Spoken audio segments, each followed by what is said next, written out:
Yes, the Partenope, they are at the pinnacle. Fabulous scenes, isn't it, in Saudi Arabia to see them all celebrating. How about De Laurentiis in the middle of it all as well? I don't think I've ever seen an owner of a team get a medal. That's his trophy. I mean, we say it time and time. It's hard not to smile at these scenes, by the way, just to see how important it feels to them. To think what De Laurentiis has done to this club, to revolutionize this club. We've had him on our airways, and he said what was at the club before he was there, and to bring him to the highest level, and to try to make him compete with the top dogs, with the teams that spend a lot of money, to do it in a sustainable way, to do it in what we would call the right way, is a beautiful story in Italian football. He must feel a lot of pride. Yeah, fan of the show also, by the way, must be said. This team, look, the Scudetto race is so close. The things you need to win the Scudetto, you need unity in the team, you need camaraderie, you need finances, right, for the January transfer window, because that's how close it is. And they get everything through this competition, and they gain confidence as well. And the group looks like it's together more than it's ever been. You know, you have the owner there, you have Antonio Conte there, you even have the staff, right, the behind-the-scenes staff there as well. So this is nothing but an unbelievable positive moment for the club, and a moment where I think it's really important to have one now, because you're kicking into the later stages of the season where the Scudetto race is still up in the air. So this is a really good sign for Napoli, for Hoyland, for Neres, for Antonio Conte. So many positives to take away, and for sure the deserved winners tonight. Unity is such a good word that you use, Grella. If you think back to when they lost to Bologna, November 9th, I believe it was, and Antonio Conte said, I don't want to be in charge of a dead team, a group that's not motivated. To me, this does not look like that. This looks like a team that wants to lift more silverware. This looks like a team that is aware of their strengths. It looks like a team that's growing in their confidence. They're growing in their style of play. And, oh, by the way, they're getting some of their most important players back, yet they're still within every competition. So it's a beautiful thing, and I also loved how Antonio Conte made sure to get the entire staff right before to get involved, because it really does take a special group and an important group of people to win competitions like this. It's so true. We thought maybe the wheels were starting to fall off when Antonio Conte spoke after that loss to Bologna, and we wondered how things would come back together for him and the team today on the final match day before the new calendar year. They couldn't look more unified, could they? And they've got $13 million on top of all this, Grella, to spend maybe in this winter window.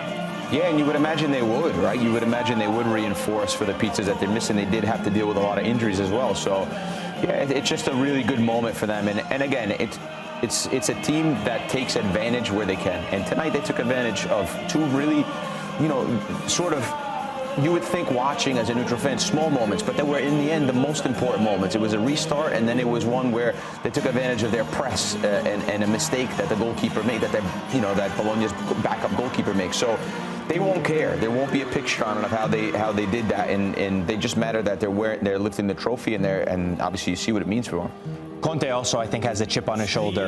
You know, it's often said that he can manage in multiple competitions, so he wanted to prove that he could do this. And he made it a point when they first arrived in Riyadh that they were not here because they were invited. And he's saying, you know, the format is inviting to other teams. They're the ones that won the Scudetto to get here to play against the Coppa Italia champions. So I think he also wanted to prove it. So it's a beautiful moment for so many different reasons. And also to hear their anthem being played in Riyadh in Saudi Arabia. Innamorato, crazy, iconic song from Naples.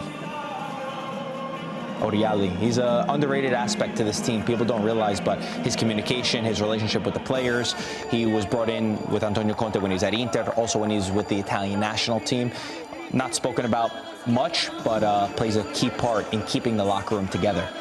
Now comes the anthem of all football. I feel like no matter where you are, no matter what team you play for, this song will be playing at some point in a stadium. How will this trophy be received in Naples, Grella? Because we've been there, we say how unified the city is. It's the only sports team. They're all one team back there. It's not the most prestigious trophy, is it? But this is such a big win tonight, and I'm sure it's going to be really welcomed when they return home. You kill when you can, right? It was 33 years between their Scudetto with Diego Armando Maradona and the one they won under Spalletti, right? And now they're in a moment where it's been fantastic. All credit to De Laurentiis and the club and the fans and everything. So they know what it's like not to win for a long period of time. So when you can, you kill when you can, and they've been doing that. They're taking advantage of every opportunity they're getting to lift trophies, to celebrate, to kick on and get the most out of this group. And even Juan Jesus, we said liability in the game, but he's been there. He's been there at big moments to help them out as well. Hoyland, right? We had our questions, had another good performance from him tonight. So the group really kicking on, and now is sort of starts to ramp up towards after this Christmas period. Is sort of the most important games are coming thick and fast. So this is a good moment for Napoli for sure. It's so true. I mean, we've talked about even this competition being dominated by Juventus, Inter and Milan. Does this now start a new era solidified for Napoli, winning 2 Scudettos in the last 3 seasons and with this trophy as well? I said it the day that Napoli announced Antonio Conte as their manager, that was when you create a winning cycle. And it's just a fact. It's proof. Everywhere he goes in Italy, he has won, and his teams have generally continued on to win. For me, that was the moment that De Laurentiis made a statement to the rest of the league. We can attract the best coach that has been in Italy. Again, just a fact. He has the highest win percentage in all of Italian football. So absolutely, I think they have shown it. And we almost had this transfer of power from Napoli and Juventus just a couple of weeks ago when they won, where Napoli was the one that was doing the gritty side of the game. They didn't just play beautiful football. No, they said, we're going to take it to you. We're going to find a way to win.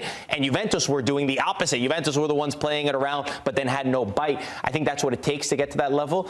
De Laurentiis said it after that first win. He doesn't just want to win the Scudetti. He wants to win other trophies, and he wants the Champions League. And I think that this is a team. Their Champions League campaign up to this far has not been great, but I think they're not a team that many clubs will want to face in the knockout stages. And if they could add, like you mentioned, with the big money prize that they got, the 11 million euros in the midfield, I think they could do something still in Champions League. That's massive, isn't it? Having that amount of money to spend in the transfer window that you didn't know that you were going to have, obviously, before this competition. By the way, not only have they got something in Riyadh, but we have something right here. You're on the winning side of this. That's right. A gorgeous panettone from Bologna at Settipani, is that right? That's right. This is panettone is an Italian sweetbread that we eat for Christmas, and we had to get something special. The smell is incredible. We had to get something special made for the Supercoppa Final. None for you, Grell. They're lovely. That one looks great, by the way, nice, the chocolate one. Yeah, chocolate. Maybe I'll open that up and after the show. And in Italy, you obviously say, when you're talking about managers, will they eat the panettone? This is it. This is the panettone that they want to eat before Christmas. I can understand why as well. Delicious. Nice. From Bologna. Thank you so much. Thank you. Settipani. Could enjoy this for Christmas. Yes. And you said it's lovely with coffee in the morning, it's the best. right? Dip it in there. It's perfect. Yeah, you're all having some before the show. Modern football is all about isolating a defender, putting yourself in 1v1 ability, taking your man on. That's at least the style of football that I love to watch, and that's what Napoli have gone through in the last, maybe 5 or 6, 7 games, where Conte changed that formation. He went to the 3-4-3, and Neres has been the key guy in that formation, whether it's Lang on the other side or today it's Elmas. Either way, it's them that make the difference, and it's them that cause you ability in behind. And Grella, we had the argument. We've been fighting for like a year and a half on, do Napoli play good football? I think that this is the transition to starting to see them play that more attacking football, that maybe what you would call better football. Would you agree that you're starting to see that more? No, I felt that when they signed Kevin De Bruyne, that they looked like there was a few games where they looked like they were going to start playing and try to push games and try to control games. I think their strength is, in fact, the fact that they take what's given to them. Like in today's game, they were good, but they were good because Bologna opened up. Bologna invited them in. Bologna gave them opportunities, and they were only good and they're at their best when they win first and second balls, which means you have to be physically able to compete. You have to be a dog. You have to be gritty, and that's what they have. That is their best attribute, regardless of the style they want to play. And that just makes them more dangerous to me, right? I think if this Napoli team turned around next season or in the middle of the season and said, hey, listen, we're going to make it a point to play better, so more pleasing to the eye, I think you get a weaker Napoli side. They're really good at the details. They're really good at the ugly side of the game. They're really good at competing. Their best players are competitors. Their best players are winners. That's what they're good at. I think this team is fine the way it is. They're lifting trophies. They're winning things constantly. So, Antonio Conte has found ways to make guys tick. So I think it's important that they stick to who they are. In the beginning of the season, for me, they went away a little bit. They tried to play with Kevin De Bruyne. Kevin De Bruyne didn't fit didn't fit the exact profile that Napoli wanted. Was it a big sample size, though, to be fair? It wasn't a big sample size, and he was their leading goal scorer before he got injured as well, mostly from the penalty spot or free kick dead ball situations. But that's not the point. The point is they tried to be more creative and more attacking and better, and they're actually better when they're doing. You think it kind of unsettled the team, if anything? It did, because he even came out and said, "Listen, I think we signed too many players. Maybe they don't understand what we're looking for here." We know what Antonio Conte is looking for. He's looking to win. And he's looking to win these small battles all over the pitch. When Napoli stick to what they're good at, which is being hard to play against and defensively sound, that's when they play their best football. I think they're blending the two. I see this team evolving. I don't see that. I see them evolving to playing a little bit more attacking football, especially with the use of their wingers. Well, I suppose the big question is, even if they don't play like that, can they win like that? Of course. The Scudetto, though? Do you think they can be there on the final match day? I think it's very difficult, but he gets the details every single weekend, right? So that's going to help them to get 3 points in the weekend for sure. What would you have given David Neres? I honestly, Sofascore quickly becoming my favorite app on my phone. It's even reaching first page status, and this is the reason why. They know their football, 9.9, clear as day. I think Sofascore, full of experts back there, kind of dealing with all the stats, right? But they also have the logic too, which is something that sometimes you don't get from stats. So I like that they blend logic with stats, algorithms, all that stuff. So you'd have given him a 9.9 too? 100%. Yeah? Yeah, even a 10. Is a 10 not a possibility? 10 points? Very few 10s they give. Yeah? Mike, what would you have given excellent 11. 11. 11 for the team? 11 out of 10? For the team, 20, and for Neres, 11. We said to Grella in the break, you're going to smile in this segment. He said, I'm done with all of you. So that's how happy he is. There he is. With the Christmas spirit. Can we clip him saying Napoli were excellent? Because in the end, that's all that matters. Excellent playing football, excellent aesthetically, excellent defensively, organization. Let's not trigger him anymore. No. Please. They're the best. They were excellent today. There we go. Deserved winners. This is Napoli just won, and they deserve all the When I say that they're excellent, it's not good enough. When I say that they're poor, it's not good enough. Grella. So with you guys, you can't win. You're good now. We're good. You gave there was like an asterisk though that you were trying to go for. All right. But we won't get Come into on. that now. This is all about Napoli. Let's talk about Napoli's outlook for this season, shall we? Because Lukaku's almost back. So with him back, where does this leave them in terms of the Scudetto race? More Seriously. excellence. Grella. I'm sorry, what'd you say? With Lukaku coming back, and Okay. obviously Napoli looking how they look. They Yeah. lost the top spot in the league, didn't they, to Inter? So now Milan and Napoli trail by just a couple of points each. They're still in it. Where does that put them? Maybe with the new signing in January and with Lukaku coming back. Lukaku is huge for them. I think last season he was a fundamental player for them as well, because obviously if you watch Lukaku's career, he used to be more dynamic, used to be able to hurt you from like midfield from long distance as well. I don't think he has that in his game anymore, but last season, even a Lukaku for me that was at 80% of his capabilities was probably one of the most effective players in the league. So getting him back is going to be huge. What is he going to be like? Is he going to be a full fitness? It's hard when you come into a season without a preseason.